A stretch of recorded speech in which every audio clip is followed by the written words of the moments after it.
What's next for IT? In today's economy, technology touches every aspect of the day-to-day operations of business.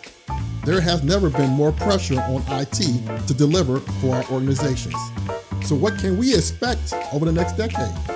We need to think differently about how we approach our work to continue to thrive into the future. This requires all of us to be intentional in how we look at our role going forward.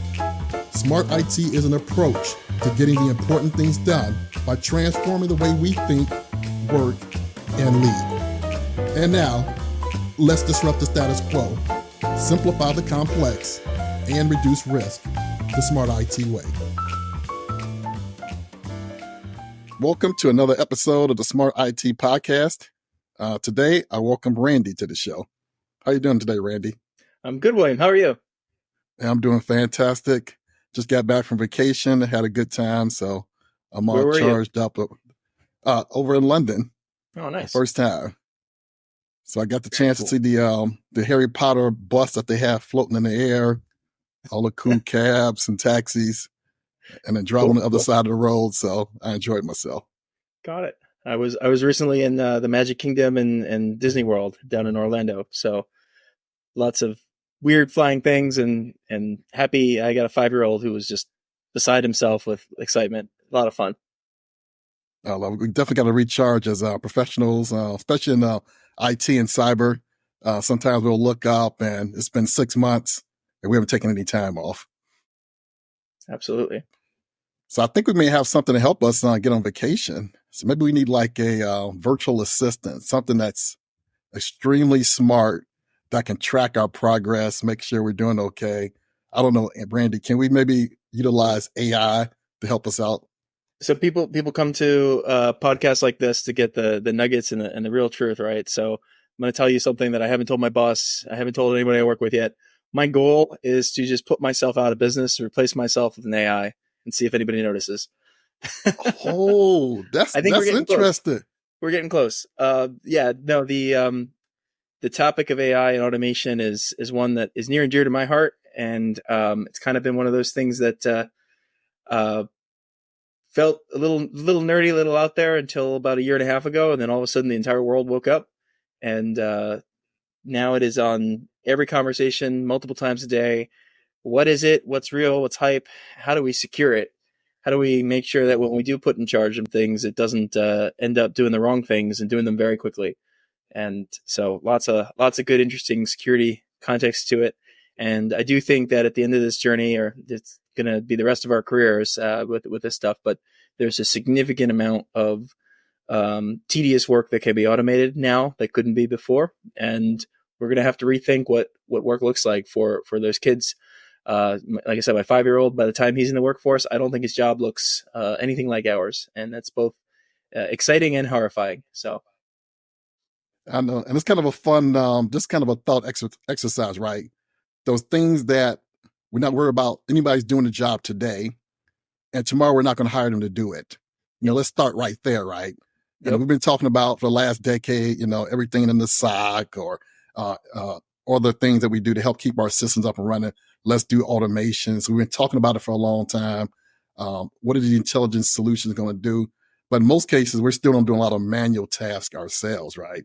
Mm-hmm. So I think when we talk about AI, just out the bat, things we're not going to hire anybody to do, you have to do it yourself. Let's start there. Let's see some of the opportunities we can do. One as individuals and obviously as organizations dive into what can we do with this? What are some of the things you're seeing the organization kind of grabbing on up front? Like, let's go after that because it's low hanging fruit. Yeah. Well, so there's a couple variables there to pick apart. I mean, I think one thing that is true is that I didn't coin this turn of phrase, but I like it a lot, is that AI isn't going to take away jobs, but somebody using AI will take your job. So there's still going to be a SOC analyst as a role there's going to be entry level, all sorts of things, but it will be a army of AI bots that is, controlled and supervised by a person. And what's interesting about that person will need to actually be more of a subject matter expert, and really have a lot of in-depth experience and wisdom about what to do. But the entry-level jobs are going to, be sucked up to a certain degree because you can have one entry-level person doing the work of 20 or 100. Um, you can see this in software development right now, where there's been a lot of adoption of generative AI writing code. And any seasoned software engineer will point out all the places where it breaks, right? It can write code with vulnerabilities, or it doesn't really understand complex, interactions of libraries and use cases and different kinds of things that you really need to be a true architect engineer to understand. Um, so the way people are using them is to guide that process, right? You'll have the AI write the code, but then you still have to test it, deploy it, put it into your CI/CD, and you still need to have some knowledge down to the bare metal. You just don't need as many people with that capability. And the ones who do can almost be like a de facto CTO. It's like everybody gets an intern or an army of interns. So if you can use them effectively, you can be much more effective yourself. But if it does change the nature of what we're doing and how we're doing it, it won't the day to day won't look exactly the same. And then in terms of where organizations are starting, there's a lot of risk inherent in that, right? Imagine just you know hiring a whole new class of interns and giving them root access to everything and saying, go ahead, fix all my problems. Like, that won't go well either. So a lot of it is about identifying what's high value and low risk and manageable cost. A lot of internal knowledge bases are a good target for generative AI. A lot of creating a chatbot alternative to ChatGPT, because they don't want to use the public facing site, because people might upload IP or PII and things that shouldn't go there. So there's a lot of early, I think, adoption of those type of use cases, and then looking into processes that have been kind of on in the crosshair for automation for a while, because they're tedious, they're hard, quality is low, time is slow, and then in certain degrees you can decompose those and now do with large language models some things that you couldn't do before these models kind of hit the mainstream. Yeah, it's kind of fascinating, just the whole wide spectrum, right? So it gives organizations a chance to kind of step back, look at how they're doing work today. How many people are we doing? How many do we think we might hire in the future? Because some of those positions they can't hire for right now, right? They got some openings in certain areas. Yeah. And yeah. That's a great point. I mean, that 3 million, open roles in security, right? Those, that number probably goes down, but probably doesn't go away anytime soon. But there's definitely a lot of better automation possible. I think another interesting thing is, like, think about SOAR technologies and how they've evolved, where first it was going to be, you're going to just drag and drop and have your automation. And then as you get into it, oh, well, actually, you're going to have to write some Python code, right? You're actually going to have to, be a little bit more of an expert. I think it's going to start to go the other direction, where you're going to have an agent write your Python code for you. So you're going to go back towards that drag and drop and thing. But as we all know, that will only take you so far. So if you're just coming to SOAR, you may be able to talk to or describe the use cases and have them just sort of appear. But if you're tuning and making it more useful, you're going to have to get under the covers and really understand how it's working to really squeeze the most efficiency out of it. And I think that's kind of a good point to make, right? We still need the humans doing the intelligent things that they're doing today, right? And really want to scale capabilities, what we can do, make the most of the time we have during the day, because every organization's under that time pressure, right? Innovate faster, comply faster, get product and services out to the market faster. So this is a great opportunity just to utilize another technology, another enabler, right? Obviously, it's a huge enabler, right? But you got to focus it on the right places. So I think a lot of people can kind of get their hands around playing around with what's possible. So let's talk about this, like playing in the sandbox. So I know you mentioned before about accidentally uploading data or IP or things you shouldn't be uploading. How can an organization like safely say, we're going to play around, see what's possible in general, what the other industries are doing, what maybe some of our competitors are doing, and let's just see, let's extend out and see what's possible here. So what are you seeing out there of people to do that safely? So I think, organizations need to have policy around it, right? There needs to be a certain degree of, here's the expectations and we want you to follow that. And then there needs to be communication and education around, do this, don't do that, use this site, don't use that site. And then there's a lot of, variation between how organizations have set it up to what they're doing and which things are on the approved and unapproved list. But generally, the advice is do something, right? Find what's within your risk tolerance. Even if it's Chat GPT and you're not putting anything sensitive or anything even business related, I think there's still a valuable experience just using the tool. Especially, I mean, the difference between the paid version and the free version is really mind blowing. I mean, the free version is pretty good compared to what we had, even a year ago. But the paid version continues to amaze and astound me. For $20 a month, you just get this super powerful and capable thing. You have these software tools called GPTs that, or if you're in the Copilot ecosystem, you can build that as a part of your workflow. That now through prompt engineering rather than software engineering, you can cause things to happen, right? Help you with various different tasks. I write a weekly newsletter about AI and security. I have a GPT that has all my back issues. So anytime I'm in a conversation with a client, I'm like, oh yeah, I remember I have an article about this. I can say, when did I write about such and such security incident? And it'll pop it out for me, or I can that's it for me or something like that. So there's lots of little use cases like that. And I think the key is to understand what's possible. And then from a security side, recognizing that when it goes wrong, AI can go wrong very big, very fast. And so we need to be very careful about what we allow to happen and how we catch things, going wrong, and then building that muscle. So start with the easy use cases and how good are we about that, and pen test them. Make sure that we can actually put bad stuff in and make sure that the controls are working the way we think, and then scale from there. And organizations that have technology mission or have a lot of board and business focus on AI have been doing some of this stuff for a long time, kind of in the data science function. You can't do machine learning without ongoing monitoring and improvement. Like, models by their nature tend to get worse over time. So those teams know how to monitor and improve and make sure that there's a life cycle around model management. Now that it's kind of exploded into the mainstream, we need that rigor. We need the data science team, the IT team to be talking to the security team, talk to the risk, talk to the legal, talk to the data. It's really an enterprise problem. And so everybody needs to come to the table. And in security, we just have some cool tools that help us add a lot to the conversation. But, we can't have the conversation alone.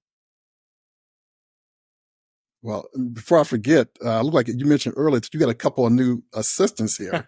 They're in virtual format, but you have assistants, right? I do. So they help out with the blog that you're doing. I mean, so that's pretty cool, right? I try to avoid it because I do like I like the process of writing, and it helps to clarify thought. But you can get some darn good writing automatically out of GPT, or actually Anthropic Claude right now is the best I'm finding. The hack, and don't do this. This is not advice. Don't do this at work. But take some writing samples, put them in a document, and give it to Claude or give it to GPT, and then say, write in this style, whatever you want to see, and look what comes out for you. It's pretty impressive. For your podcast, actually, you take all your past transcripts, put it together. Now I can chat with William. I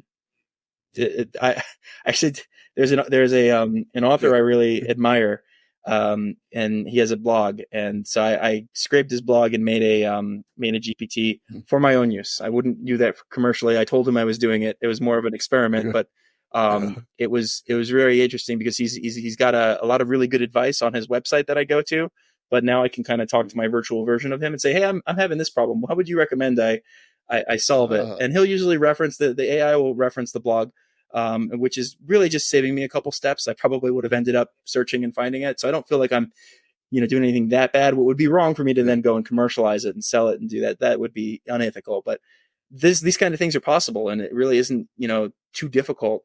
The other thing is in my career, I did a lot of data science and analytics work for large financial services firms in the pre-GPT days, when those were big projects. There was a lot of money, and it was very hard to get a very basic thing up off the ground. Now, $20 a month, or really even for free with some of these really good, open models, you can do a whole lot, and it's kind of incredible. Both the opportunities that it opens up, and then the risk side is also pretty incredible. Yeah, I like what you said there, right? Because you could take like what you've already created and get a little extra help with it, right? And previously, you might ask a friend, maybe the friend's available, can look at what I've seen, can you make some recommendations? That's if they have time, right? But it's nice to be able to say, I created this, I have a style, maybe I have a new approach. I'm about to create something new, but reference what I've done in the past. And instead of going manually through hundreds and hundreds of pages of content potentially, let's leverage a little bit of help. In this case, it's a bot, right? It's a technology, but it's a good use of technology there. Yep. Which also leads to the potential for teaming, right? Because we had problem with knowledge management for decades, right? So I get 10 smart people in the room. Everybody got their own versions of notes. It's spread out all over the place. I can see some great applications of this to help enhance what your team is producing for stuff that they already thought about, created, made artifacts for. Let's talk a little about that from a team standpoint. That is a great use case. And, one that I think teams could do a lot more with without exposing them with a ton more risk. First off, nobody likes to do documentation, right? Documentation is always lagging. Decisions are never, meeting notes are haphazard. Depending on your risk tolerance, that problem is solved. Obviously you don't want to send all your company's sensitive information off to a third party for processing, although some companies do it. I spoke with a leader of a company in the San Francisco Bay Area that every meeting is recorded and transcribed and goes to an AI. It helps them tremendously. But not every company is going to embrace that degree. But you find the spot that works for you. But Gen AI, what it's really doing, what it's really good at is because of how the models are trained, it takes a tremendous amount of data and it compresses it into a file that's about, a couple gigabytes. And that file in that compression is essentially a mapping of complex context into a searchable space. So it makes search of text much more powerful. Where in the past you might have to search specifically for meeting minutes with a space between the two words and a capital M and now meeting notes or discussion last Friday. All of those things to a language model are in the same general area, and it can actually grab all of them and then give you the results. So not only can you describe, you can describe what happens, or you can take an audio transcription from a meeting, or you can just say, hey, here's the process and what I was thinking about and what I found, and then let the model kind of sort it out. But you can then also, when that's all in a repository, big hype for the last year has been like these vector databases. So basically just do what like an Elasticsearch has been doing for years with putting the text data into an easily searchable form. So that a vector database plus a large language model plus a little bit of engineering gets you great recall of all this stuff. And then you can, when did we last talk about this topic? Or what are the different perspectives on X, Y, and Z? A lot of folks then are concerned about hallucination, right? When that stuff gives you an answer that doesn't seem quite right. But there's techniques where you're relying, it's called that, I don't know how we settled on this, but we call it retrieval augmented generation, or RAG is kind of all the rage. And there's a set of techniques and methodologies to do this that are pretty good at bringing down the hallucination and getting to your data. So again, it's like if you want to go there, there's a lot of really interesting things happening in that space. Again, there's different trade-offs on the risk side, but it's a fantastic use case, and it's one we're seeing a lot of. And the positive thing is, like, we're in control here, right? No matter how fancy these systems get, the human is in control. So if we're looking at how we're working as teams and we use this to actually kind of correlate, summarize, that's still us. And we're not going to automatically start emailing it out and putting it out in the web. We're still going to control what we actually produce to outside the team, outside the organization. We're still in control of that. Which we need to be. So the temptation here is to buy a product that does that for us, or have an existing product will enable those features. And then it's not the AI really that we're concerned about. It's the business decisions in and around it, right? Like Zoom did this last year, where they decided to turn on a functionality that would send data to OpenAI for analysis, but they did it like congratulations, you all now have AI, right? And then a lot of organizations are like, whoa, you can't do that. In California, the CPVA, you have a new sub-processor of your data. Like, there's major reasons why you can't just turn on that functionality. So we can be in control, and there's a lot of really great private AI solutions. There's open source, there's products that are coming out that give you lots of security and control around it, but you have to know they exist. You have to buy them and use them. And you might need to block some of the other things, and you have to educate your organizations about the risks and the right way to do things. So by default, if you don't do those things, people will do risky things that they may not realize are risky. Most people probably don't recognize when you're typing something in on a form, right? That's actually going to a third party, that data could sit there for a while, that somebody could breach that, or someone could use it for an unintended way. Sometimes, hopefully less now, but we were seeing last year a lot of examples of companies using that data for training. So, that's an intentional thing, by the way. So most of these models, they're either running inference or they're doing training. So if somebody is saying, I want to change how the model thinks and I want to give it more inputs to do, they will take that data and run that process. And then at that point, the new model, the trained model, can't forget what it was taught. There's no reliable way to say, no, I didn't mean to take that data out, right? So that was something like Samsung had a big news story last year because their IP is potentially commingled with all the other data that went into the latest version of ChatGPT, and maybe they talked to OpenAI because they're big enough and they were able to work something out. I don't know the details. I don't think we'll ever know. But most companies, once it's up there, if it's in the public version, it can be used for training. And if I type in the right thing in my prompt and I get lucky, I might see your stuff. So whether it's the training on data or it's just the insecure storage, upstream or downstream of the model because it's not inside my walls, there's been a lot of leakage that way. There's a lot of risks. And so I think that's a justified fear, but then the response can't be to stop it all. It's to, get smart about what it is and how to monitor it and control it, and then, allow safe use cases and block the bad ones. Well, that brings up the need for what? Governance, enterprise level risk management. So for organizations whose risk management program is a little shaky, they may be problematic. If the governance structure a little shaky, you could run into some problems. It's kind of like years ago when people started spinning up resources in the cloud. But IT has spent all these years. They had the GRC team, you had the IT teams. On-prem was all covered. They were discovering assets, could tell you where the data sat, the process flow maps. They knew everything was there. Yep. So then they got these teams on the side spinning stuff up on the cloud. And all of a sudden it started being integrated into business process, started interfacing with customers. And all of a sudden the visibility went down. Now, what should have happened is, right, enterprise risk management function should have been monitoring this, right? And then obviously you need technical subject matter expertise because the people doing on-prem didn't necessarily know what cloud was, how did it work, what was moving across the wire. Yep. Similar to new technology like this, you got to have expertise on this to be feeding back to that risk management process to say, hey, what's new? How's it going to be affected? I think most people can understand kind of like Siri in the home. Hey, Siri, they just left your house, right? Right. I don't know how many people realize that, but yeah. Across the net to try to and I think in this marketplace, I'm going to have you talk about this because now we're talking about people who know governance, but then people don't maybe have the subject matter expertise on AI or cloud or OT, and then they don't know what's going across the wire. So you have the multiple requirements to have governance keep pace here. So let's talk about organizations out there. They're getting excited with AI. They're trying it out. They got CISOs looking like, what the heck? I don't know what this is.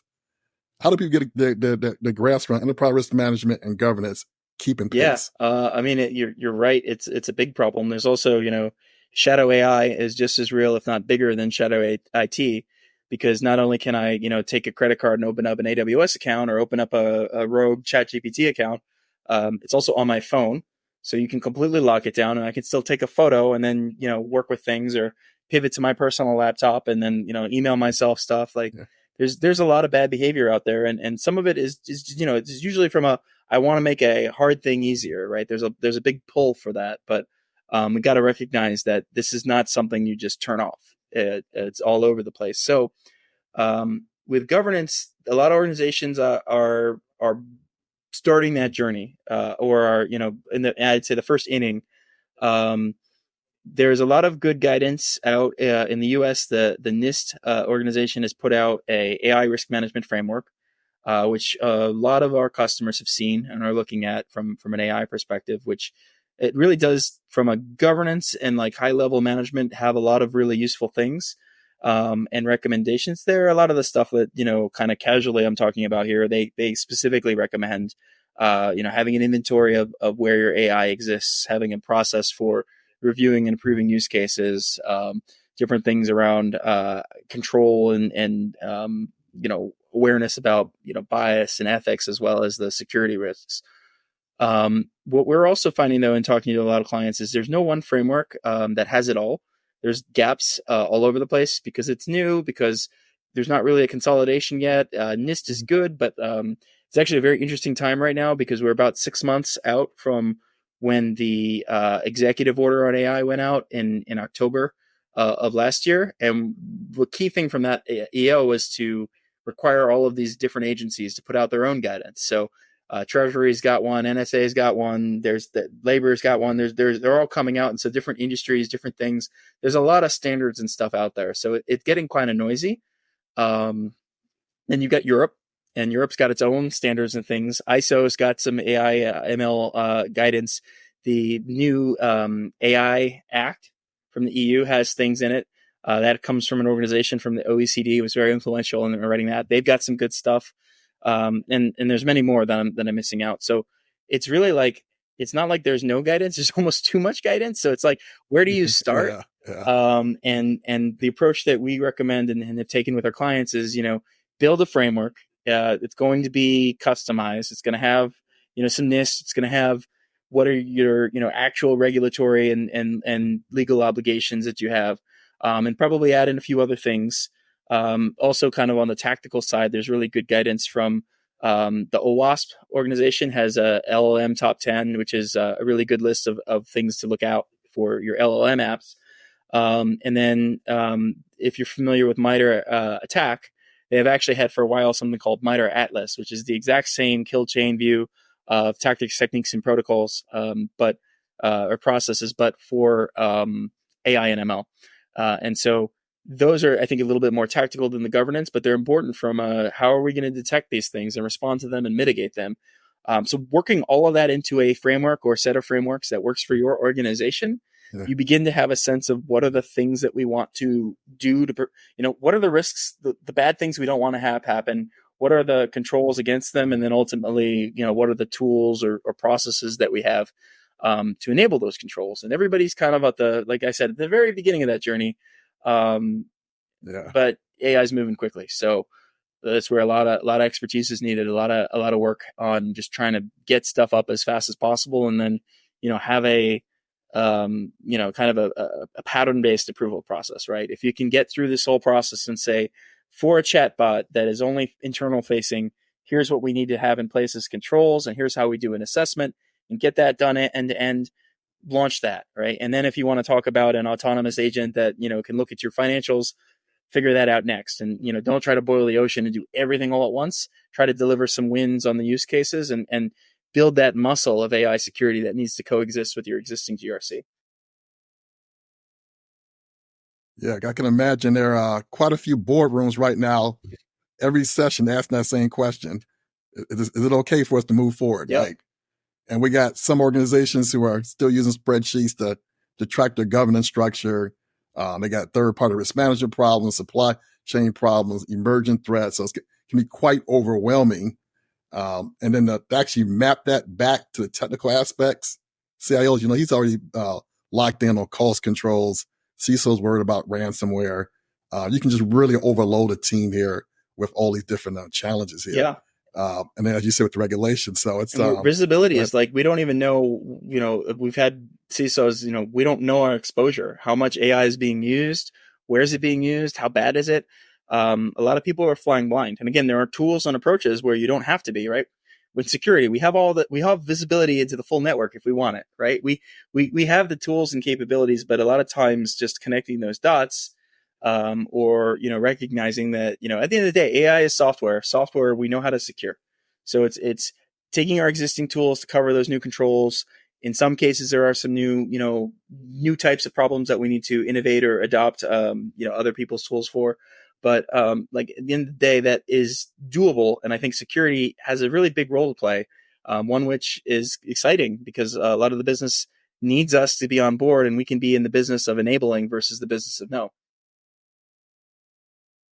And it opens up a real interesting opportunity here, right, for CISOs, right, to actually have a lot of legacy technical debt sitting on the IT side of the house. And then they have a lot of things they've been trying to do for years, but couldn't get it funded, right? So everything in the automation, the visibility, asset management, right? People still trying to fund, can we keep track of our assets, like real basic stuff. So potentially this could be, hey, we're on the cusp of something big with AI here. Maybe we start putting some costs with these new initiatives to fund some of these efforts that have been on the backlog for a while. I know a lot of CISOs would really love to be able to get some funding, some extra help from external parties to kind of pay off the debt, and then let's get ready to really ramp up even faster. I think it's like never let a good crisis go to waste, right? Like this, if your board wants AI, then if you can sell them on also governance and control to go with the AI while they're opening the wallet, I think that's important.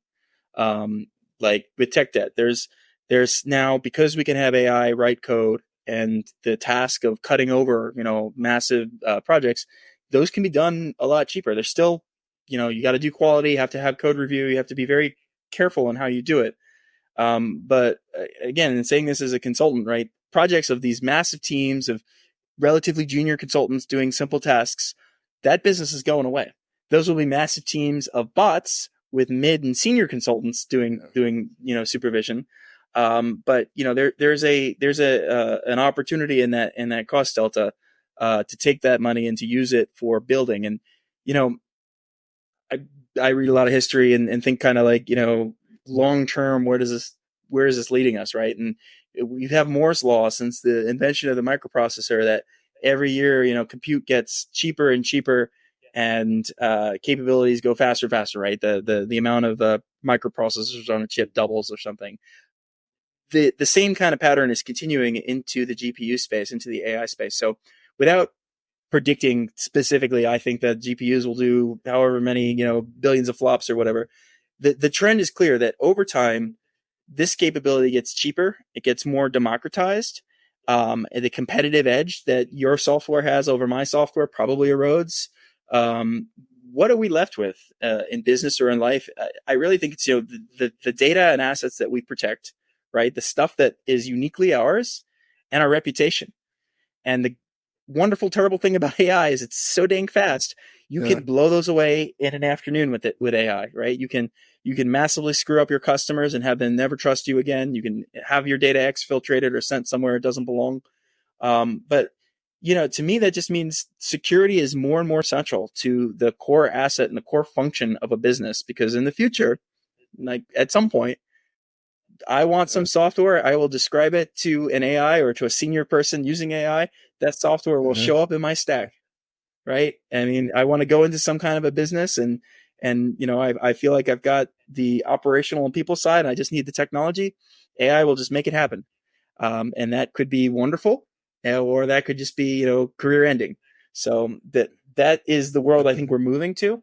And the companies who are experimenting now, who are getting governance going, who are trying use cases, who are ready for that, they're going to move faster as those capabilities become available. There are also going to be places where people want to work, right? I mean, employees who are really future focused are going to want to work for employers who are, giving them those tools. And so, thinking about that as a board level strategic, this is where the business is going. Again, I mean, I don't think you can really truly do that without security in the conversation, and great opportunity for ambitious CISOs who want to leave their mark on the company. Yeah, it's nice for a CISO and CIO to walk into the board and say, hey, we've been talking about business model reengineering, changing out to be more competitive, improving this experience, what we call sell things faster, have better customer experience. And sometimes this new technology allows us to do it. Obviously, we need to do it safely. I think it's more, it's a more compelling case now, I think. And I think telling that story is going to be the important piece, right? You just can't say, I need some more money for visibility. It's more of, we want to do these particular initiatives, and there's some cost embedded in that whole ROI model. I think a lot of times these CISOs and CIOs are doing a little generic, the way they're asking for the money, and they might not be described as much. So have you seen any good techniques or ways people are approaching the actual telling of the story, so it doesn't look like it's just another cost? The CFO not looking like you're just asking for more stuff. CFOs are always like that, right? So the board conversation is an interesting one. I've definitely seen, some of it does come down to the ownership of the company and full stop, right? The culture, the things that you're going to invest and not invest in, a lot of that lives with the board and the shareholders. The organizations I've seen respond the best to AI generally have owners who get it, and are saying, from the board down, this is a company initiative. This is imperative that we get right.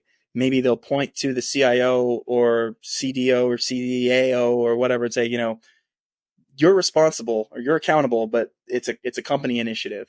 The places where it doesn't work is when it's siloed out, where data science like, oh, we built this really cool model, and security is like, we don't know what they're doing. And, that is a recipe for failure with AI and with many things.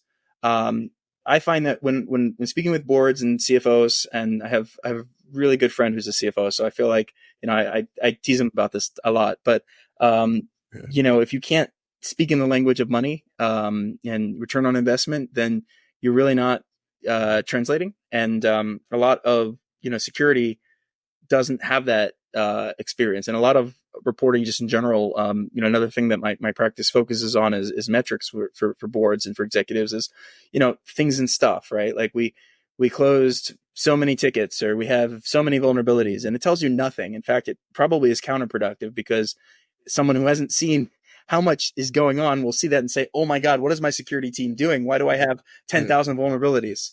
Right? Like the conversations can be very, very skewed by that. So, one of my colleagues always puts it, I want to credit him for it, but he's always like, how much security would you like, Mr. Board?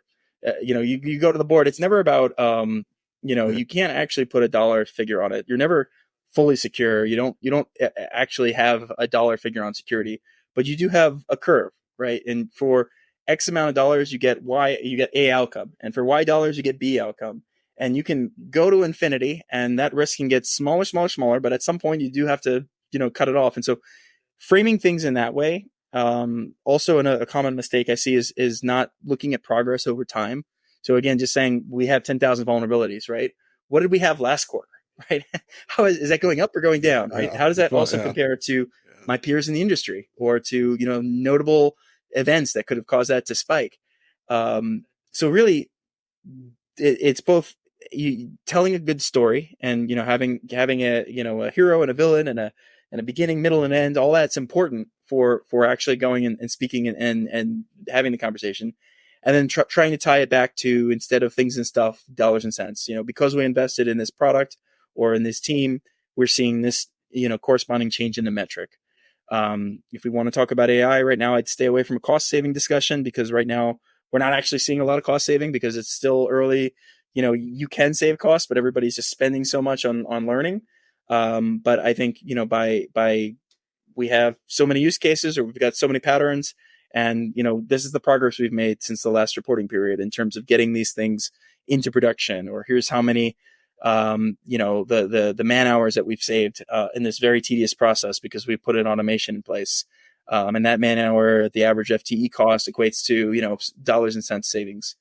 The data industry folks working in data analytics and AI and ML, as well as security, we all have this problem, because it's, it's harder. It's not always a direct translation into dollars and cents, but the more you can get it to that point, then at least you can have a conversation to say, this is what I think it's worth. This is what I think it's going to cost. And then you can, have a give and take with the less, security expert, more financially minded, leaders.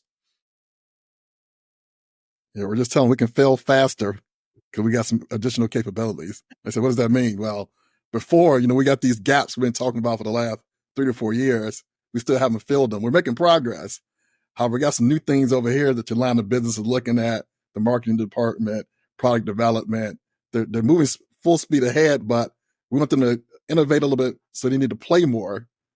And if they make a mistake, don't worry, we can recover faster. Mm-hmm. But to do that, we need these extra capabilities, maybe potentially for that kind of ROI kind of investment. Yeah, because right now it's like that's the other side, right? The risk formula is always the likelihood and the impact. So you can target the likelihood, or you could just make the impact a whole lot less. Yeah, and we know what those obvious areas that a lot of companies struggle with, right? The data classification and discovery. Where is it? The assets we own, where does it sit? What's transverse in the network? We still got problems with, right? Hey, we got the network traffic encrypted so it's safe. It's just we can't see it now. So maybe we need to decrypt it. What is the cost to it? And now it's in the cloud and the cost of doing that. And then we can decrypt it in the cloud.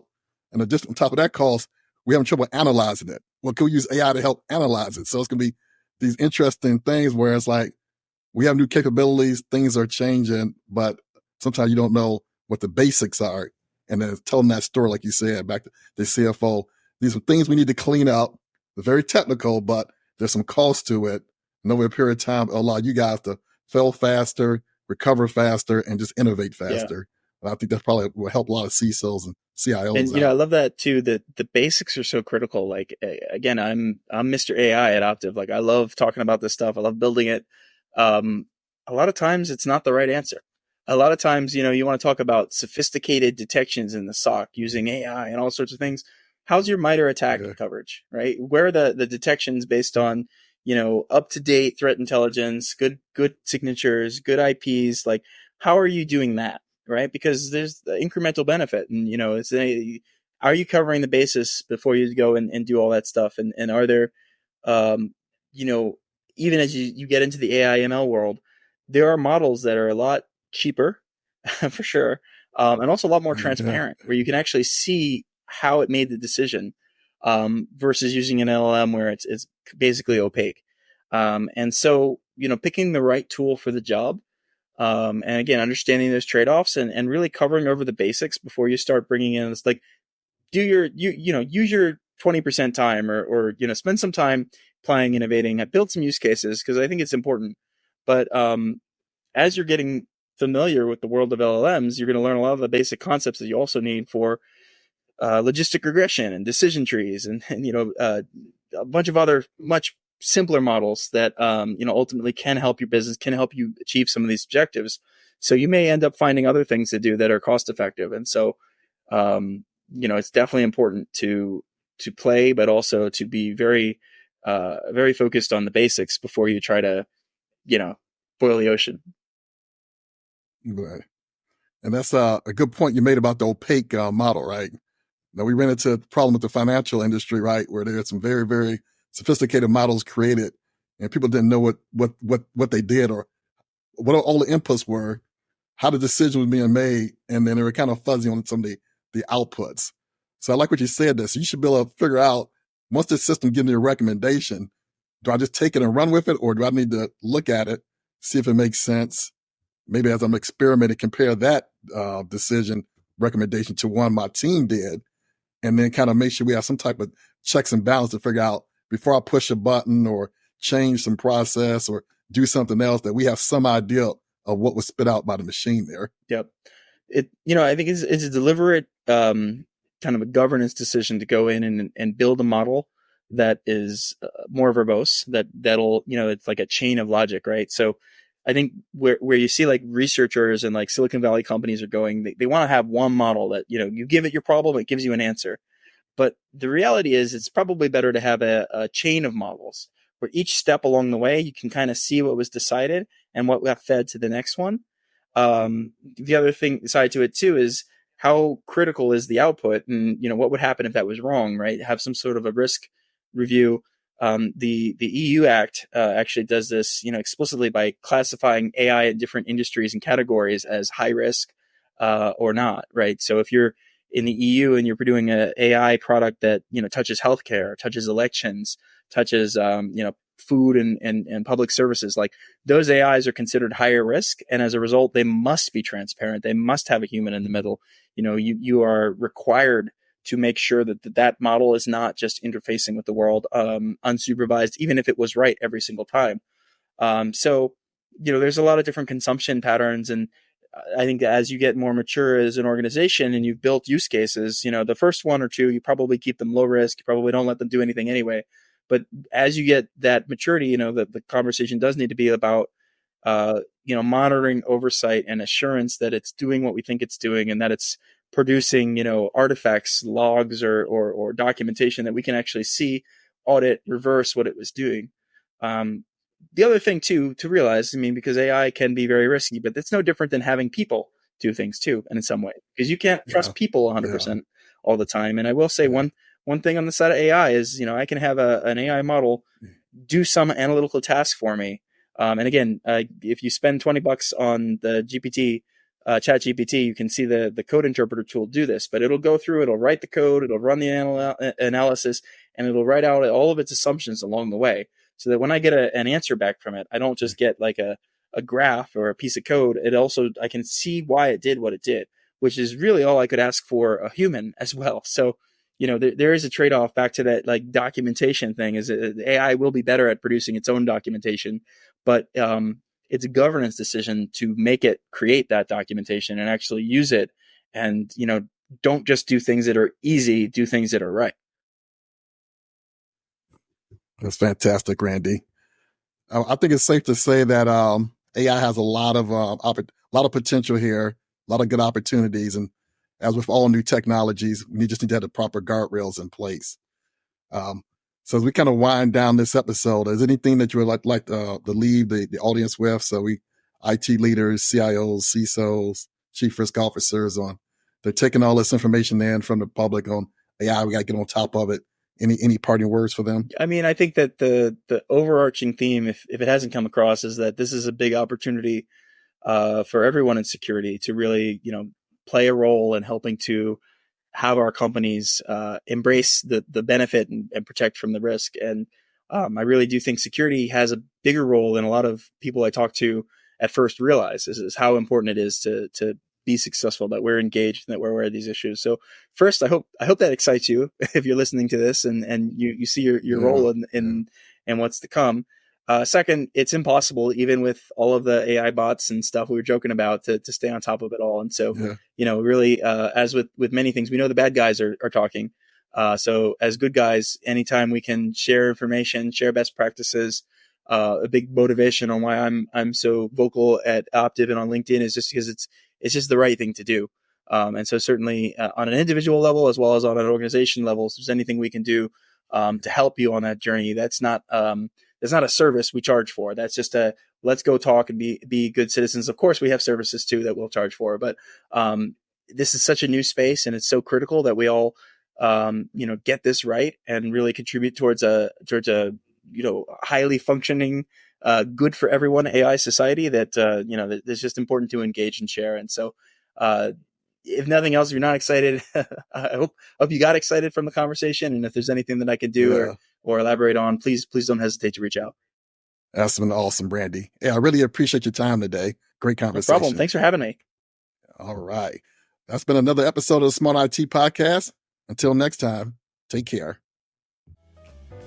Thanks for joining another episode of the Smart IT Podcast, where we explore what's next for IT and disrupt the status quo, simplify the complex, and reduce risk together. If you like what you hear, please like, subscribe, and leave your comments. And for more Smart IT wisdom, check out my website at williamreed.info.